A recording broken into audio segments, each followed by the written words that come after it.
पहलगाम, कश्मीर का वह टुकड़ा, मिनी स्विट्जरलैंड के नाम से मशहूर, जो कभी जन्नत हुआ करता था, अचानक से 22 अप्रैल 2025 को वही जन्नत जहन्नुम बन जाता है। ऐसी साजिश जिसे रचा गया था सरहद पार, एक हमला जिसमें सिर्फ जाने नहीं गई, बल्कि एक चेतावनी उभर कर सामने आती। यह सिर्फ एक आतंकी वारदात नहीं था, बल्कि एक संदेश था, और उस संदेश के पीछे छिपा था एक गहरा एजेंडा जो दशकों से परवान चढ़ रहा था। कुछ कड़ियों को जोड़ने का प्रयास करते हैं। हमले के कुछ ही दिन पहले भारत में अमेरिका से प्रत्यारोपण कर कर लाया जाता है तहव्वुर राणा, जो कि मुंबई 2008 आतंकी हमले का मास्टरमाइंड था। राणा पाकिस्तानी फौजी था और लश्कर तैयबा के साथ ही जुड़ा हुआ था। निश्चित तौर पर इस प्रत्यारोपण ने इस्लामाबाद को तिलमिला दिया था। हमले के 3 दिन पहले Pakistani army chief general Asif Munir द्वारा एक बेहद ही गंदा और मजहबी भाषण दिया जाता है, जिसमें कश्मीर को लेने की बात की जाती है, साथ ही साथ में हिंदुओं के खिलाफ भरपूर जहर उगला जाता है। हिंदू और मुसलमान कभी भी एक नहीं हो सकते। दोस्तों, ये सिर्फ शब्द नहीं थे, बल्कि एक गहरी साजिश का आगाज था। 80 के दशक के अंतिम पड़ाव में शुरू होता है कश्मीर में आतंकी उग्रवाद, और जिसे हवा दे रहा था पाकिस्तान। हाल फिलहाल की अगर बात करते हैं तो मुंबई 2008, उरी 2016, पुलवामा 2019, इन सभी आतंकी हमलों के पीछे जो मुखौटा था, उसमें सबसे मुखर था लश्कर तैयबा। लेकिन असली चेहरा हर बार उस मुखौटे के पीछे था आईएसआई और पाकिस्तान। 22 अप्रैल 2025 दोपहर के तकरीबन 2:30 बजे बाइसारन घाटी, जहां पर सैलानी हर दिन की तरह ही कश्मीर की सुंदरता को अपनी आंखों में भरना चाह रहे होते हैं, तभी अचानक से 5 आतंकी, जो कि भारतीय सेना की यूनिफॉर्म पहने हुए होते हैं, हाथों में AK-47 और अमेरिकी M6 कार्बाइन से लैस, घुसते हैं। उनका टारगेट है हिंदू सैलानी। वे नाम पूछते थे, मजहब पूछते थे, कईयों से कलमा पढ़वाया, जो नहीं पढ़ सके उन्हें गोली मार दी गई। लोगों की पैंट उतरवाई गई ताकि मजहबी शिनाख्त की जा सके। उसके बाद गोली मार दी गई। कुल 26 लोग मारे जाते हैं, 24 हिंदू, एक ईसाई और एक जाबाज मुसलमान आदिल हुसैन शाह, जो कि एक पोनी ऑपरेटर था और सैलानियों की आतंकियों से जान बचाते हुए अपनी जान गंवा देता है।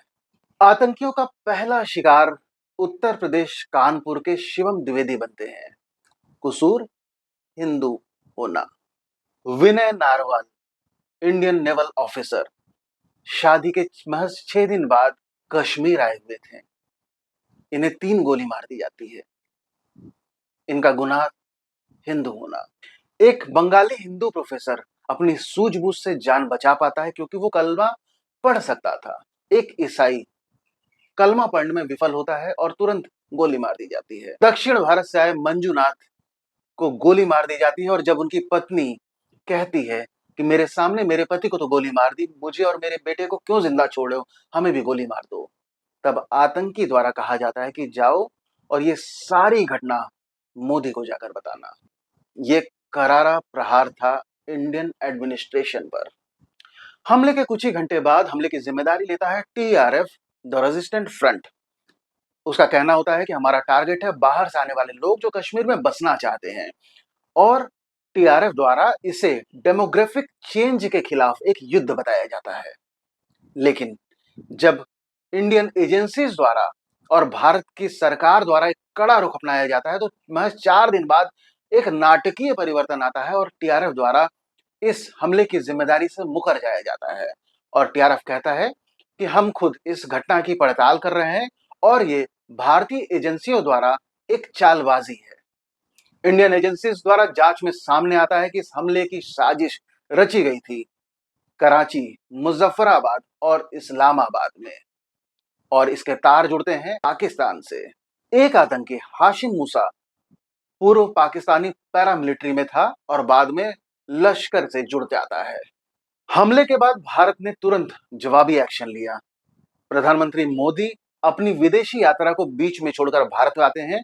सीसीएस की तत्कालीन बैठक बुलाई जाती है और कई अहम फैसले लेते हैं, जिसमें इंडस वाटर ट्रीटी का सस्पेंशन होता है, पाकिस्तानी नागरिकों का वीजा रद्द, डिप्लोमेटिक टाइज को मिनिमाइज कर दिया जाता है, गृह मंत्री का श्रीनगर में दौरा होता है, सुरक्षा एजेंसियों द्वारा 3 आतंकियों पर 60 लाख के इनाम रखे जाते हैं।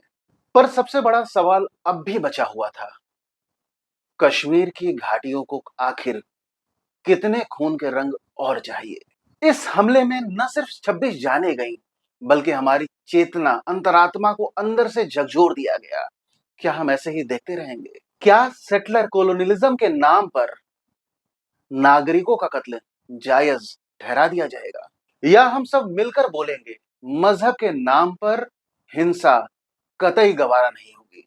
पहलगाम की घाटियां चुप हैं, पर वो चीख रही हैं इंसाफ की पुकार से। श्रद्धांजलि उन मासूमों को जो कश्मीर सिर्फ घूमने आए थे, वहां की सुंदरता को अपनी आंखों में बसा लेना चाहते थे, पर उन्हें वहीं पर हमेशा के लिए सुला दिया जाता है।